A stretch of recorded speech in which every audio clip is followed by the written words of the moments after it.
Massacre de Moba, l'armée l'a démenti officiellement. De son côté, l'Assemblée nationale a plutôt rectifié les chiffres alarmants des morts annoncés un jour avant par son président lors de la clôture de la session de mars. Moutamba contraint à ne plus quitter Kinshasa après l'autorisation de poursuite à son encontre par les députés nationaux. Sa démission tarde à être déposée. La République démocratique du Congo, parmi les 25 pays africains sur les 36 menacés de restrictions d'entrée aux USA. Ils ont 60 jours pour se conformer aux nouvelles exigences américaines. C'est l'heure du journal sur Télé 50. Madame, Messieurs, bienvenue. Les forces armées de la République démocratique du Congo ont démenti qu'un massacre de 318 civils avait eu lieu dans la nuit du 14 au 15 juin dans le territoire de Moba, dans la province du Tanganyika. Dans un message, le porte-parole des FARDC, le général Sylvain Ekenge, demande à la population de ne pas céder à la désinformation. On l'écoute au micro de Grace Salambo. Les forces armées de la République démocratique du Congo ont suivi, comme tout le monde, l'information faisant état de 318 personnes tuées dans la nuit de samedi 14 à dimanche 15 juin 2025 dans le territoire des Moba, en province du Tanganyika. À ce sujet, les forces armées de la République démocratique du Congo portent à la connaissance de l'opinion nationale et internationale qu'aucun massacre d'une telle ampleur n'a eu lieu dans la nuit du 14 au 15 juin 2025 dans le territoire des Moba. L'information sur les prétendues 318 personnes tuées, rendue publique sans vérification préalable, est fausse et dénuée de tout fondement. En effet, faisant les bilans sécuritaires du territoire, la société civile locale a plutôt stigmatisé l'activisme du groupe armé Mutono, à la base d'une dizaine de morts depuis 2024 au groupement Maseba dans la chefferie de Kansabala en territoire des Moba, sous l'impulsion du gouverneur de la province du Tanganyika. L'administrateur de Moba a réussi à gérer la situation avec sagesse et professionnalisme. Les forces armées de la République démocratique du Congo demandent à l'opinion de ne pas céder à la désinformation, la manipulation et l'intoxication véhiculées par les personnes mal intentionnées dans le but de nuire à leur crédibilité. Elles dénoncent également la récupération de cette fausse information à des fins politiques et propagandiste. L'Assemblée nationale a autorisé au procureur général près la Cour de cassation de poursuivre le ministre de la Justice et garde des Sceaux Constant Moutamba. Soupçonné d'avoir détourné des fonds publics, les choses se sont dégradées jour après jour et en quelques semaines seulement pour l'un des membres du gouvernement souminois la plus en vue. Le rapport de la commission spéciale mise en place pour examiner le réquisitoire du procureur général près la Cour de cassation n'a laissé place à aucun doute pour les députés. Le vin semble tirer pour Constant Moutamba, il faut absolument le boire. Le garde des Sceaux a officiellement été livré à la justice pour des poursuites dans le cadre d'une affaire de détournement de 19 millions de dollars américains destinés d'abord à l'indemnisation des victimes de la guerre de Sijura-Kisangani, puis brusquement à la construction d'une prison. Après 2 comparutions devant la Cour de cassation, le ministre de la Justice a tenté vainement de récuser le procureur général qui tenterait, selon Moutamba, de lui régler des comptes politiquement. Mais l'avis de la commission spéciale mise en place par l'Assemblée nationale pour ce cas est sans appel. Les indices de détournement sont bien présents dans ce dossier. On peut citer plusieurs faits reprochés, parmi lesquels l'absence de l'autorisation du gouvernement, le paiement de plus de 30% du montant, c'est-à-dire 19 millions de dollars, dans un compte privé et non séquestre, la pression exercée sur la DGCMP pour obtenir une autorisation spéciale, ou encore tout simplement l'inexistence du bureau de la société Zion Construct ou même du site devant recevoir la prison à Kisangani. Face à ces évidences, les députés n'ont eu autre choix que de laisser la justice poursuivre son travail. Sur les 363 députés ayant pris part à la plénière ce dimanche, 322 se sont prononcés en faveur de l'autorisation des poursuites. Par élégance, selon la procédure, le ministre de la Justice disposait de 48 heures pour déposer sa démission à compter de ce 15 juin. Ce lundi, le procureur général près la Cour de cassation a rendu publique une correspondance adressée à la DGM interdisant sa sortie de la ville de Kinshasa. Alors que la planète fait face à une crise environnementale sans précédent, la République démocratique du Congo renforce son leadership écologique à travers une initiative inédite, l'initiative interreligieuse pour les forêts tropicales que pilotent la SENCO et les CC a lancé une formation scientifique et immersive consacrée à la préservation du bassin du Congo. Ce cadre d'échange réunit leaders religieux, professionnels de médias et experts en environnement dans une approche transversale et engagée. Porté par une vision multiconférentielle, l'IRIRDC mobilise la foi pour répondre à l'urgence climatique. À travers cette formation, l'objectif est clair, faire de la protection des forêts un impératif moral et spirituel. Les révérends Mathieu Yela, facilitateur du programme, insistent sur la nécessité d'un engagement collectif et durable. Pour nous, on a dit on va outiller les leaders religieux avec les informations qu'ils n'ont pas et qu'ils ne peuvent pas avoir facilement. Par exemple, ce qu'on vient de leur donner, ce sont des informations qui existent. Mais ce n'est pas accessible du coup comme ça. C'est ça, on va les outiller avec ça. Et après, on va les préparer à la campagne. Le lien entre spiritualité et écologie se révèle comme un puissant catalyseur d'action. Pour le professeur Albert Kabasele, l'un des orateurs, l'implication active des églises et de leur réseau dans les enjeux environnementaux représente un tournant décisif. Si au niveau des églises, des écoles, il y a le boisement, reboisement, il y a le tri des déchets, il y a la protection des canalisations pour les eaux. En tout cas, on va gagner pas moins de 40% d'assainissement des terres. Au-delà de la sensibilisation, l'initiative milite pour les droits des peuples autochtones et appelle à une gouvernance environnementale basée sur la justice et l'équité. Le chef religieux présent à la session n'ont pas manqué d'exprimer leur soutien et leur volonté de faire de la protection de l'environnement une priorité dans leur communauté.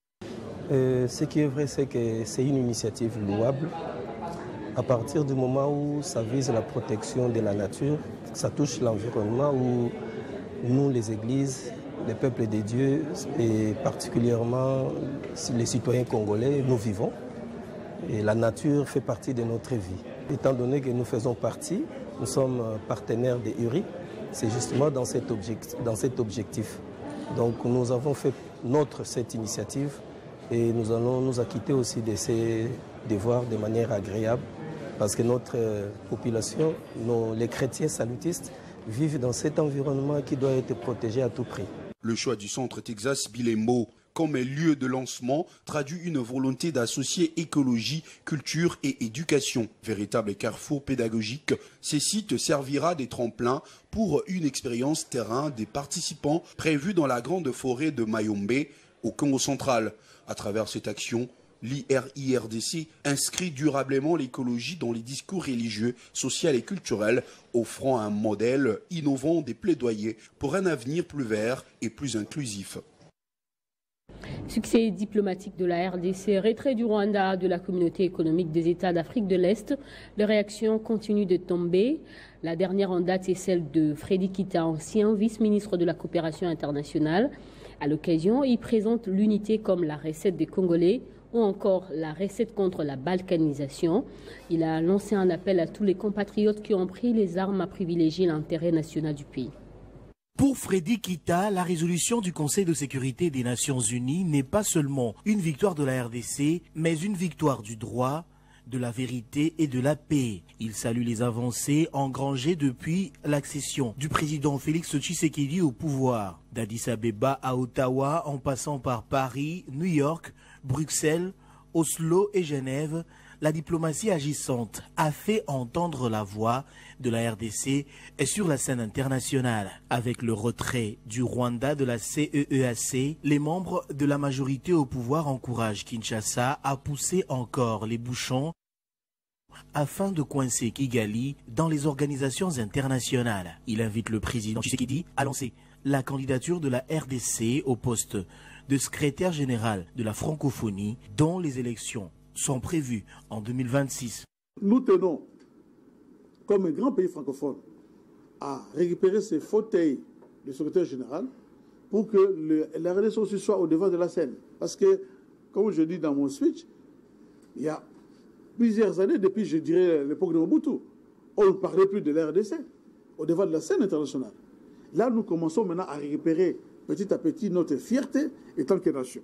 Sur le plan interne, Frédéric Kita estime que l'unité des Congolais est meilleure recette pour contrer la balkanisation. Et dans un contexte plus que complexe, l'unité se révèle comme un impératif pour le retour de la paix au pays, particulièrement dans la partie orientale. Voilà pourquoi Frédéric Kita a appelé les Congolais à demeurer soudés, car c'est par l'unité que le pays saura venir à bout de l'ennemi. Les membres des Nations Unies ou de la CSC ou je ne sais pas quoi, ce n'est pas gratuit, nous contribuons. Là, nous sommes dans une phase où la guerre est en train de se terminer, le pays agresseur est pointé du doigt.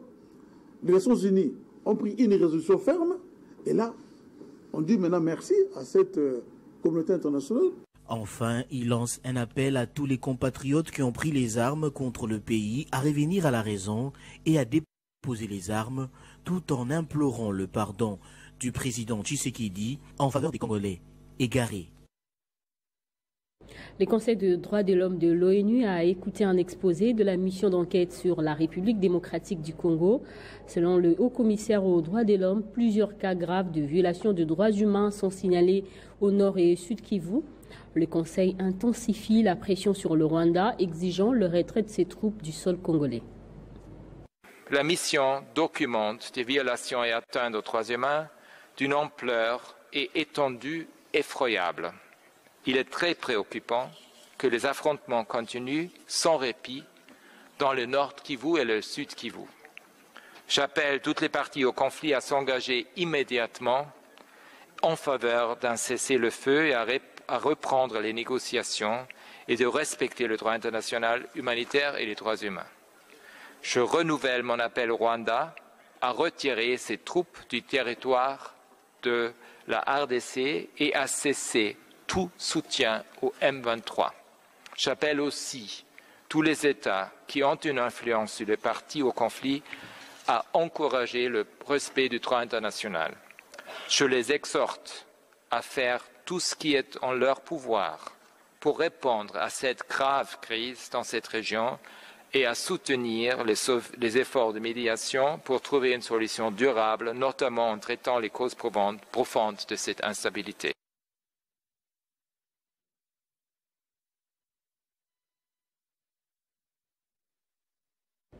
Béatification du Congolais Bouanachui à Rome par le pape Léon XIV.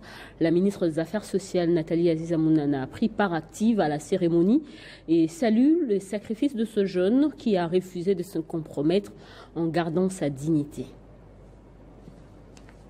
Au nom de la solidarité nationale, Nathalie Aziza Mounana, ministre des Affaires sociales, Action humanitaire et solidarité nationale, a assisté le dimanche 15 juin 2025 à Rome, en Italie, à la cérémonie de béatification du jeune laïc congolais Floribert Bouanachui, assassiné pour avoir refusé de céder à la corruption. Bien avant cela, mardi 10 juin 2025, la ministre des Affaires sociales, Nathalie Aziza Mounana, a accordé une audience à la famille biologique du bienheureux Floribert Bouanachui, venu solliciter l'accompagnement du gouvernement et assistance sociale de la ministre dans les préparatifs de la cérémonie des béatifications. Je remercie le président de la République, Félix Antoine Tshisekedi Tshilombo, alijioccupe na imaneno ya habari.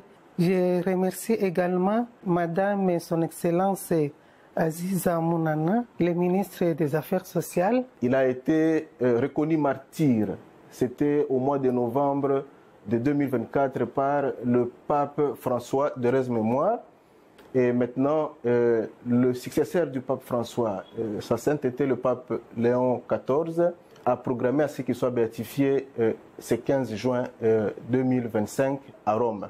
Nous remercions l'Église catholique, nous remercions le Saint-Pape Léon XIV, nous remercions également le gouvernement congolais par l'entremise de son Excellence Madame la ministre des Affaires sociales, Action humanitaire et solidarité nationale, Madame Aziza Mounana, pour cet accueil qu'elle vient de nous réserver. Ça marque vraiment un signe de compassion vis-à-vis de la famille. À cette occasion, Nathalie Aziza Mounana a exprimé sa solidarité, son respect envers la famille du défunt, tout en soulignant l'importance de son engagement contre la corruption et pour la moralité. Considéré comme un exemple d'intégrité et de résistance face aux fléaux qui gangrènent la société congolaise, Floribert Boinachui a été honoré et béatifié par le pape Léon XIV à travers une cérémonie à laquelle ont pris part certains membres du gouvernement, des fidèles catholiques et dignitaires officiels. Quittés et des progrès.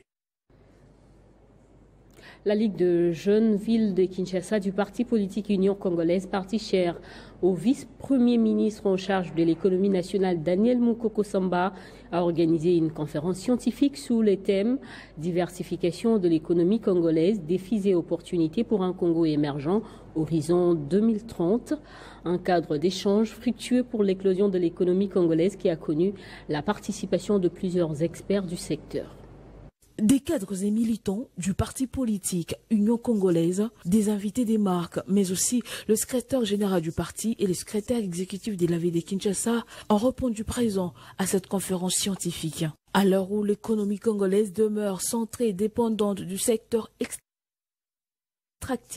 depuis des décennies, cette conférence scientifique animée par des économistes et des politiques, dont le député national, le professeur Godempoy, les conseillers en charge du contrôle économique du vice-premier ministre Daniel Mukoko, Emmanuel Firi, Jean-Charles Mobilou, chercheur en sciences politiques et administratives, avaient pour objectif principal de créer un cadre, un dialogue et des stratégies pour la diversification de l'économie congolaise, défi en vue d'atteindre l'émergence à l'horizon 2030. Je suis très content que l'Union congolaise, via la Ligue des jeunes, organise de telles activités. De telles initiatives sont très louables pour l'épanouissement de la jeunesse et faire davantage de l'Union congolaise, comme je l'ai dit, un parti école.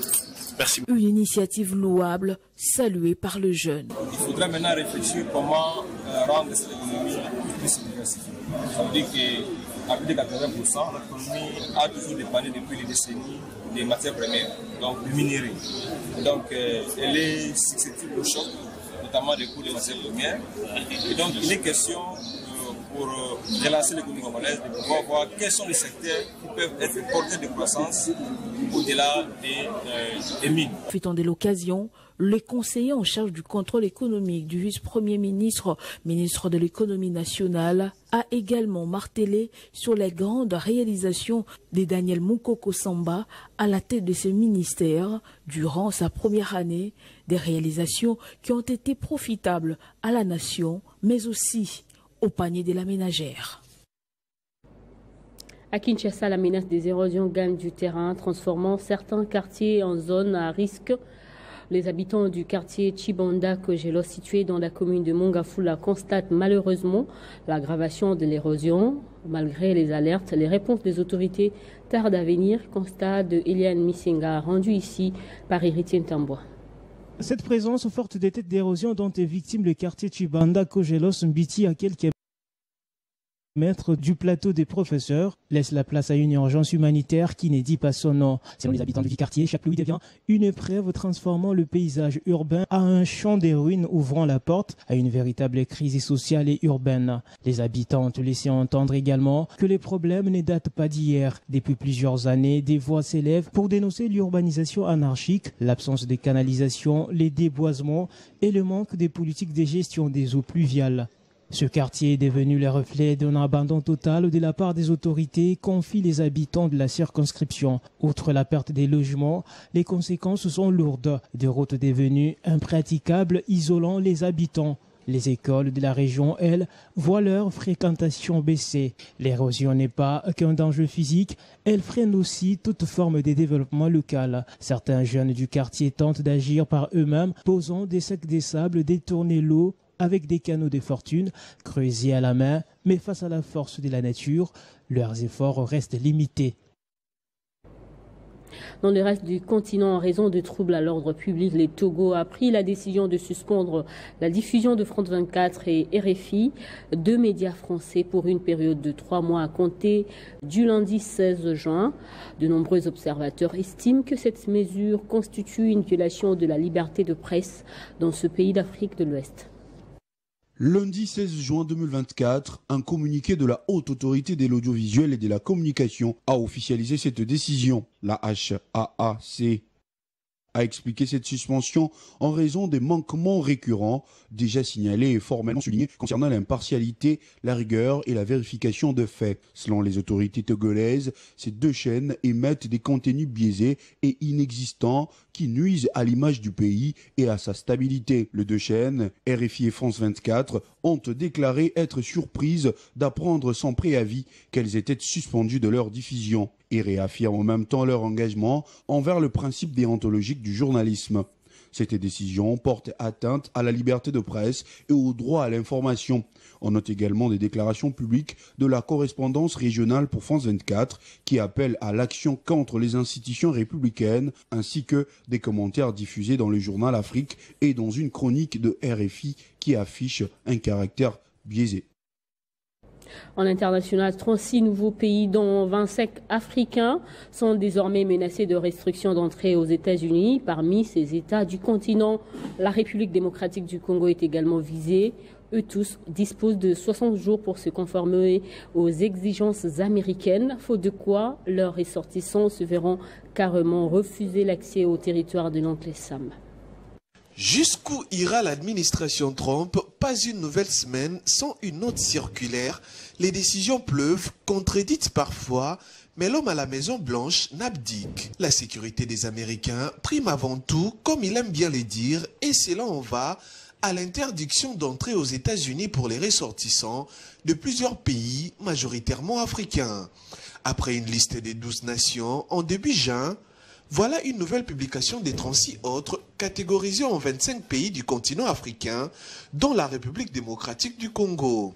Ces États ciblés par les gouvernements américains ne sont pas directement frappés par l'interdiction, mais prévenus en déant 60 jours pour se conformer aux conditions de sécurité demandées par Washington. Le document a été signé par le chef de la diplomatie américaine, Marco Rubio, et a été envoyé depuis samedi aux diplomates des pays concernés. Et pour justifier cela, le gouvernement américain déclare que certains pays ne seraient en mesure de fournir des documents d'identité fiables ou posséderaient trop de fraudes dans leur administration.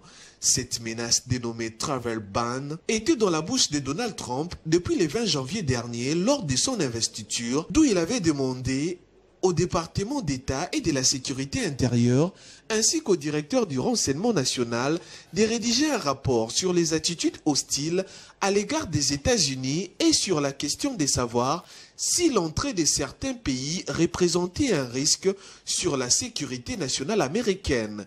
C'est à la suite de cette requête que le département d'État américain avait établi une liste des ressortissants des 43 pays classés en 3 catégories, dont la catégorie rouge, regroupant les pays dont les ressortissants sont complètement interdits d'accès aux États-Unis. La liste orange concerne les ressortissants des pays qui subiront des restrictions et de nouvelles exigences pour obtenir un visa, ainsi que la liste jaune regroupant les pays disposant de 60 jours pour améliorer les procédures de sécurité et de vérification des voyageurs.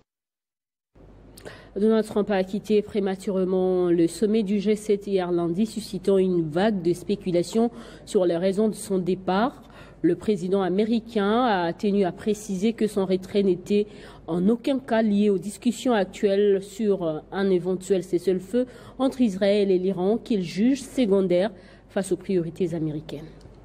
Donald Trump a surpris les chefs d'État réunis au sommet du G7 en France en annonçant son départ anticipé ce lundi matin. Une décision qui a immédiatement déclenché un flot de spéculations, notamment en lien avec les tractations diplomatiques sensibles autour d'un possible cessez-le-feu entre Israël et Iran.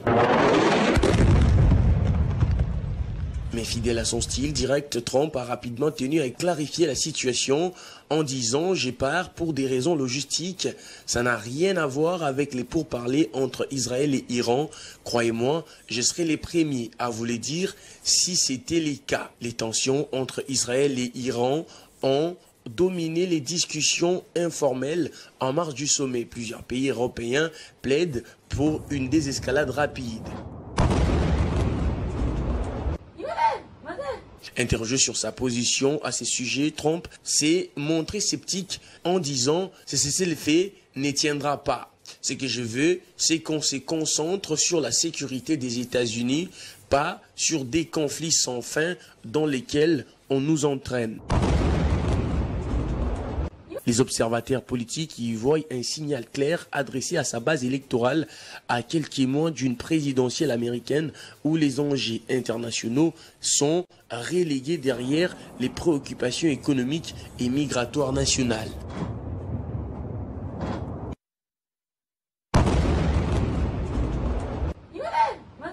On va passer au rappel des titres. Massacre de Moba, l'armée l'a démenti officiellement. De son côté, l'Assemblée nationale a plutôt rectifié le chiffre alarmant des morts annoncé un jour avant par son président lors de la clôture de la session de mars. Mutamba contraint à ne plus quitter Kinshasa après l'autorisation de poursuite à son encontre par les députés nationaux. Sa démission tarde à être déposée. La République démocratique du Congo, parmi les 25 pays africains sur les 36 menacés de restrictions d'entrée aux USA, ils ont 60 jours pour se conformer aux nouvelles exigences américaines.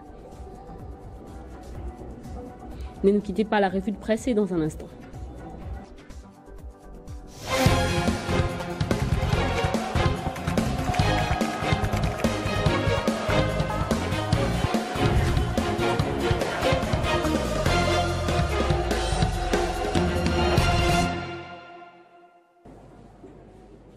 Christopher Ochokum va nous rejoindre pour la lecture transversale des journaux.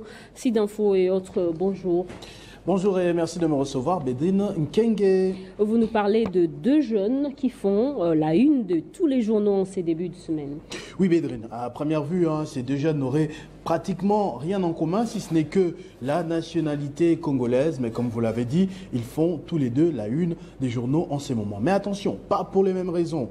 L'un nous a vendu l'espoir de guérir la justice malade et l'autre est carrément mort, assassiné, torturé parce qu'il avait refusé l'argent de la corruption. Ces derniers s'appelaient Floribert Bwana Chui, tel que nous le renseigne Actualité.cd. En son honneur, le Nkembo a résonné sous les voûtes de la basilique Saint-Paul hors les murs, tandis que le drapeau tricolore congolais flottait fièrement à l'occasion de la messe de béatification, comme le fait savoir l'équipe de Russia Today, présent depuis Goma, où il avait été assassiné en 2007 pour avoir refusé l'argent de la corruption, comme je le disais tout à l'heure. Le bienheureux est considéré comme un modèle pour les jeunes de la RDC et de l'Afrique.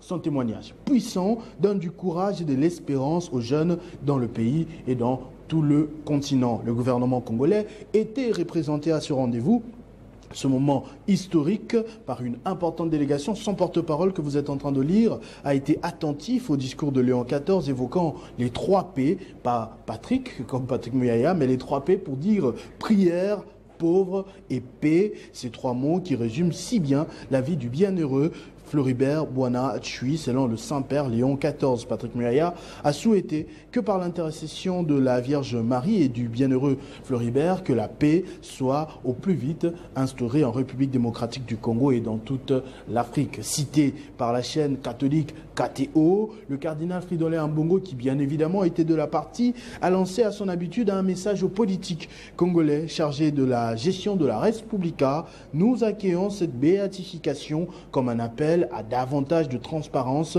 dans la gestion de la chose publics quant à ce Floribert Boana-Tchui. Le site Vatican News rappelle que lors de son voyage apostolique en République démocratique du Congo en 2023, au cours de la rencontre avec les jeunes au Stade de Martyrs, souvenez-vous, le pape François l'avait cité comme modèle pour les jeunes. Racontant cette histoire, il aurait pu laisser faire, on ne l'aurait pas su et il aurait gagné de l'argent. Mais en tant que chrétien, il a prié, il a pensé aux autres et a choisi d'être honnête en disant non à la saleté de la corruption. Si quelqu'un te tend une enveloppe, te promet des faveurs et des richesses, ne tombe pas dans le piège, ne te laisse pas tromper, ne te laisse pas engloutir par le marais du mal, avait exhorté le pape François sous un chaud soleil. Une prédication que malheureusement Constant Moutamba n'avait pas eu le temps de suivre à l'époque parce que occupé peut-être à préparer sa candidature, campagne électorale pour être président de la République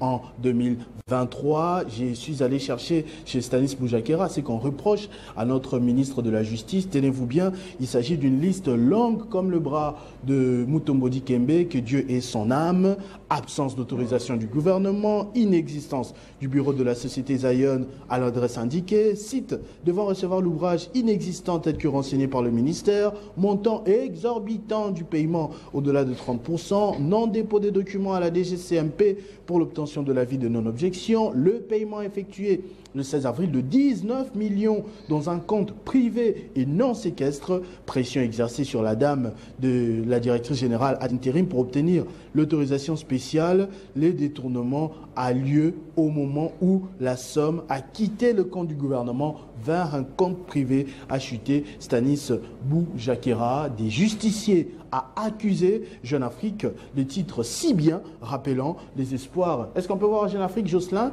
Merci, rappelant ainsi les espoirs, comme je le disais tout en début de cette revue de presse, que nous portions tous sur ces jeunes dynamiques.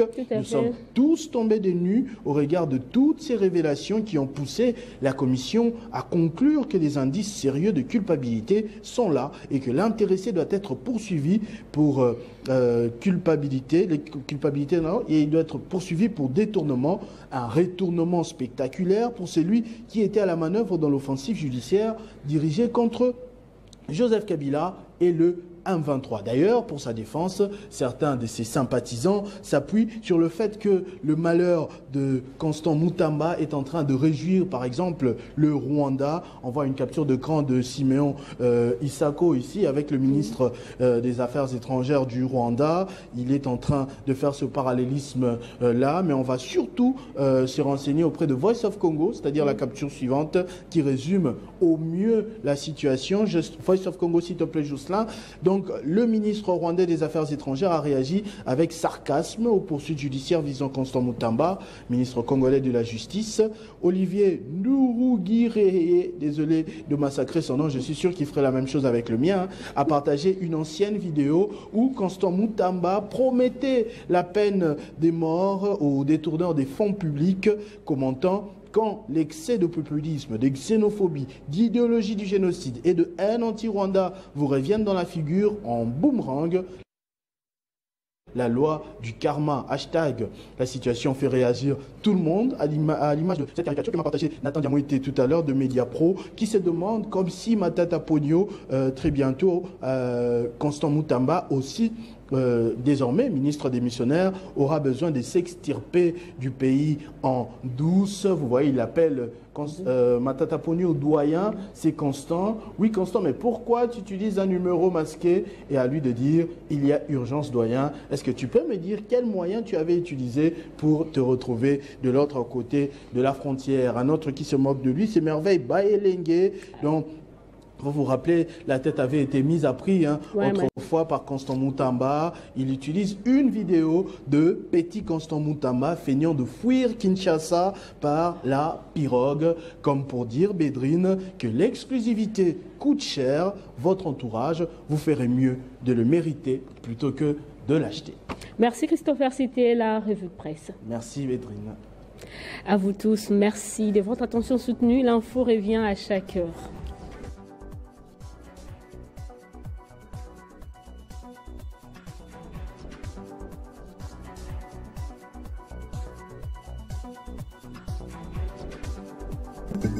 Retrouvez toute l'actualité en continu sur www.tele50.cd.